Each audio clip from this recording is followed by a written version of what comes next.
আপনাদের সকলকে স্বাগত। আপনাদের সঙ্গে রয়েছে আমি সোনিয়া। ঘড়ির কাঁটায় ঠিক সন্ধে 6টা, আর সন্ধে 6টা মানেই সময় জেলা থেকে সরাসরি। আর আজ আমরা শুরুতেই নজর রাখবো একটা গুরুত্বপূর্ণ খবরের দিকে, কারণ অভিষেক বন্দ্যোপাধ্যায় ভোট মেটার পর রেজাল্ট বেরিয়ে গেল, আর তারপরে তিনি সাময়িক ছুটিতে যাচ্ছেন। কিন্তু কোথায় যাচ্ছেন অভিষেক বন্দ্যোপাধ্যায়, কেন এই সাময়িক ছুটি? ইতিমধ্যে সেই প্রশ্ন কিন্তু রাজনৈতিক মহলে ঘোরাফেরা করছে। জল্পনা একেবারে তুঙ্গে। কেন অভিষেক বন্দ্যোপাধ্যায় সাময়িক ছুটিতে যাচ্ছেন আমরা অবশ্যই নজর রাখার চেষ্টা করবো, আরো বিস্তারিত জানবো। সোমরাজ আমাদের প্রতিনিধি রয়েছেন আমাদের সঙ্গে।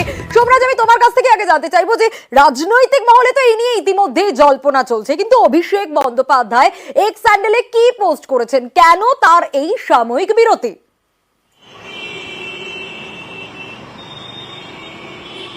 দেখো, গত বছর পঞ্চায়েত নির্বাচনের আগে তৃণমূল কংগ্রেসের সর্বভারতীয় সাধারণ সম্পাদক অভিষেক বন্দ্যোপাধ্যায় তিনি নবজোয়ার যাত্রা করেছেন। কোচবিহার থেকে শুরু করে দক্ষিণ 24 পরগনা পর্যন্ত প্রায় এক মাসেরও বেশি সময়সীমা ধরে তিনি নবজোয়ার যাত্রা কর্মসূচি নিয়েছেন। তারপর পঞ্চায়েত নির্বাচন চলেছে রাজ্যে, সেই পঞ্চায়েত নির্বাচনের পর কেন্দ্রীয় বঞ্চনা নিয়ে লাগাতার আন্দোলন করেছেন। কলকাতায় আন্দোলন করার পাশাপাশি দিল্লিতে তিনি আন্দোলন করেছেন। তারপর লোকসভা নির্বাচন এসছে, লোকসভা নির্বাচনের জন্য টানা প্রচার কর্মসূচি করেছেন অভিষেক বন্দ্যোপাধ্যায়, এবং তারপর ভোটের ফলাফল প্রকাশের পর তার জন্য দুপুরে জানিয়েছেন আপাতত কয়েকদিন তিনি সংগঠনের কাছ থেকে ছুটি নিয়েছেন। তবে তিনি রাজ্য সরকারকে শুভেচ্ছা জানিয়েছেন এবং তিনি আশা প্রকাশ করেছেন যে এই সময়সীমার মধ্যে রাজ্য সরকার তার ইতিবাচক কাজগুলি নিয়ে এগিয়ে যাবে। অবশ্যই রাজনৈতিক মহলে জলঘোলা চলছে, কিন্তু তৃণমূল কংগ্রেসের সর্বভারতীয় সাধারণ সম্পাদক অভিষেক বন্দ্যোপাধ্যায় স্পষ্টতই জানিয়ে দিয়েছেন যে তার চিকিৎসার জন্য সাময়িক ছুটি প্রয়োজন, সেই কারণে তিনি সংগঠনের কাছ থেকে কয়েকদিন ছুটি নিয়েছেন। বেশ সোমরাজ। অভিষেক বন্দ্যোপাধ্যায় তিনি তার বিভিন্ন কর্মসূচির যে অভিজ্ঞতা, সেই অভিজ্ঞতাগুলি নিজেই এক্স হ্যান্ডেলে পোস্ট করেছেন এবং শেষে লিখেছেন যে এই নির্বাচন পর্ব গেল, অস্বাভাবিক পরিশ্রম মমতা বন্দ্যোপাধ্যায় এবং অভিষেক বন্দ্যোপাধ্যায় করেছেন এবং কিছু চিকিৎসাজনিত কারণে একটা সাময়িক বিরতি নিচ্ছেন। তো সুতরাং এর অন্য কোনো ব্যাখ্যা বা অন্য কোনো আলোচনার দিক নেই, যা লেখার উনি নিজে খুব স্পষ্ট করে লিখে দিয়েছেন। আজ জামাই ষষ্ঠী, আর নেতারা জামাই ষষ্ঠী করবেন না তাই আবার হয় নাকি? একটু নেতাদের জামাই ষষ্ঠীর দিকেও নজর রাখা যাক। ভোটে দাঁড়িয়েছেন, পরিশ্রম করেছেন, কেউ হেরেছেন, কেউ জিতেছেন। নজর রাখবো সৌমিত্র খা শিলিগুড়ি গেলেন জামাই ষষ্ঠী করতে। বিজেপি সাংসদের প্রিয় পোস্ত বাটা কি ছিল না মেনুতে, একটু নজর রাখাই যাক। সেই ছবিও আপনারা দেখছেন। বাঙাল বউয়ের বাড়িতে জমিয়ে খেলেন সৌমিত্র খা ইলিশের হরেক রকমের পদ, কিন্তু ইলিশ থাকলেও চিংড়িও ছিল। চিংড়ি ভাপা, এছাড়াও ডাল, ভাত, পটল ভাজা, বেগুন ভাজা, শাক, আর অবশ্যই শেষ পাতে চাটনি।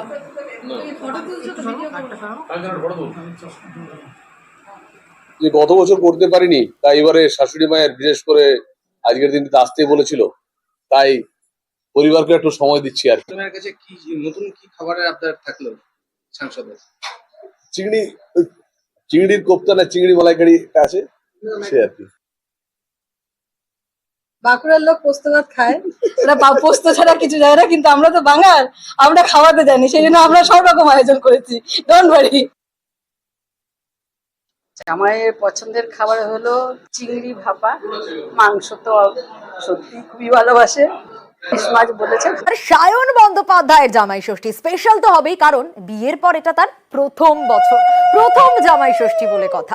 কোচবিহারে গিয়েছিলেন অধ্যায়ের প্রথম জামাই ষষ্ঠী।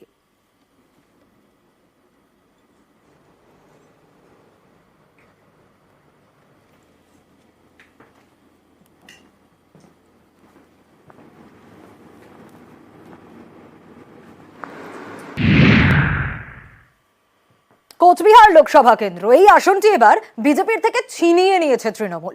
তারপর থেকে নিশীথ প্রামাণিকের জেলায় একের পর এক পদ্মের পঞ্চায়েতে ঘাস ফুল ফুটছে।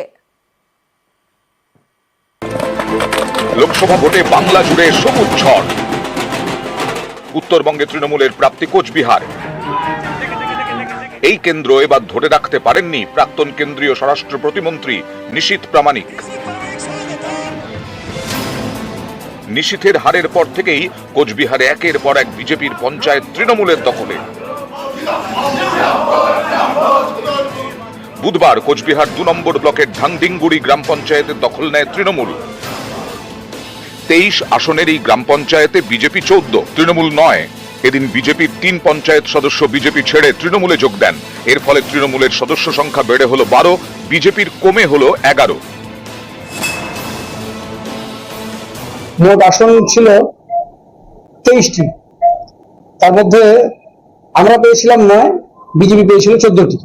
আজকে 3 জন বিজেপি পঞ্চায়েত তারা আমাদের দলে যোগদান করছেন এবং এতে আমাদের গ্রাম পঞ্চায়েতের মেম্বার সংখ্যা 12 হলো এবং বিজেপি 11 হলো।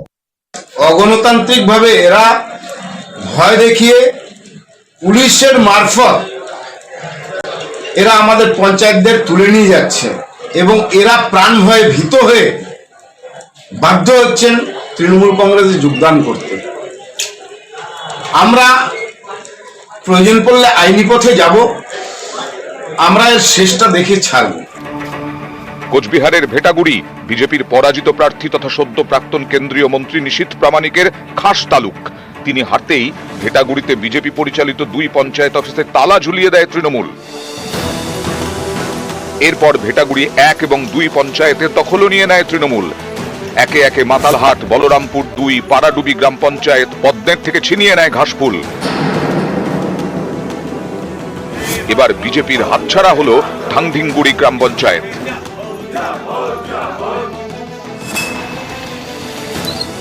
আমি গ্রাম উন্নয়নের জন্য পার্টিতে জয়েন করেছি, যাতে গ্রামের উন্নয়ন করতে পারি, গ্রামের সাফল্য করতে পারি, এই আশা রেখে আমি এখানে জয়েন করেছি।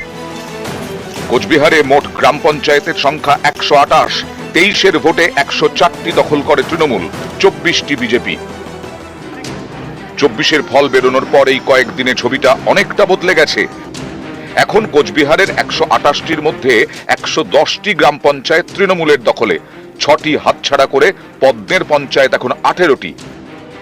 লোকসভা ভোটের ফল ঘোষণার পরেই বিজেপি পরিচালিত নয়ারহাট গ্রাম পঞ্চায়েতের প্রধান তৃণমূলে যোগ দেন। শীঘ্রই এই গ্রাম পঞ্চায়েতেও ঘাসফুল ফুটবে বলে দাবি তৃণমূলের।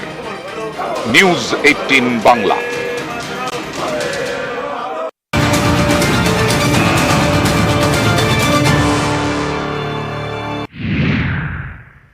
আর এই তো দেখলেন যে কোচবিহারে একের পর এক পঞ্চায়েত বিজেপির থেকে হাতছাড়া হয়ে যাচ্ছে, একের পর এক আসন। কিন্তু নিশীথ প্রামাণিক এই কোচবিহার লোকসভা কেন্দ্রে হারলেন কেন?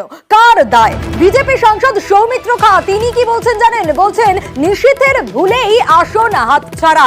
তোপ দেখেছেন বিজেপি সাংসদ সৌমিত্র খা। শুধু তাই নয়, বলছেন বিস্ফোরক মন্তব্য সুকান্ত বা শুভেন্দুর দায় মানতে নারাজ সৌমিত্র। স্ট্র্যাটেজিগত ভুল হতে পারে এমনটাও দাবি করছেন। তারই পাশাপাশি দিলীপ ঘোষ, তাকেও বঙ্গ বিজেপির প্রয়োজন, সওয়াল সৌমিত্র খাঁয়ের।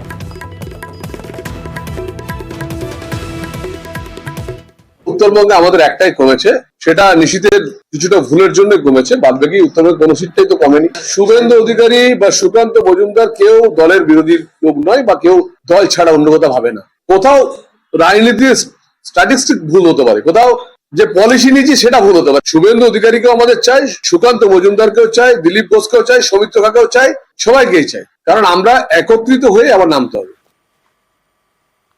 ঘাটাল মাস্টার প্ল্যান জানুয়ারিতেই শুরু হচ্ছে। ঘাটাল মাস্টার প্ল্যানের কাজ 5 বছরে শেষ হবে। ঘাটাল মাস্টার প্ল্যানের কাজ। প্রাক্তন সেচ মন্ত্রী পার্থ ভৌমিক, তার সঙ্গে বৈঠক সাংসদ দেবের। আর বৈঠকের পরই এমনটাই জানালেন ঘাটালের তৃণমূল সাংসদ। রাজ্যের টাকাতেই শুরু হচ্ছে ঘাটাল মাস্টার প্ল্যানের কাজ।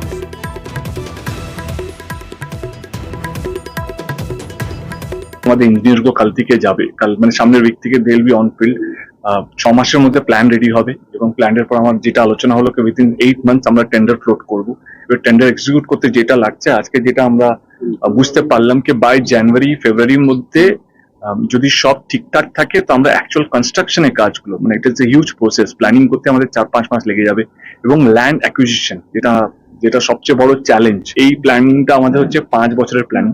এই 5 বছরের মধ্যে আমরা ঘাটাল মাস্টার প্ল্যানটা, আজকে যে মিটিংটা হলো সেটার মধ্যে বোঝা গেল ঘাটাল মাস্টার প্ল্যানটা পুরোপুরি সম্পূর্ণ হবে 5 বছরের মধ্যে। কিন্তু এই 5 বছরটা 3 বছরও যদি হয়ে যায়, সেটা হচ্ছে ঘাটাল মানুষের সহযোগিতা লাগবে।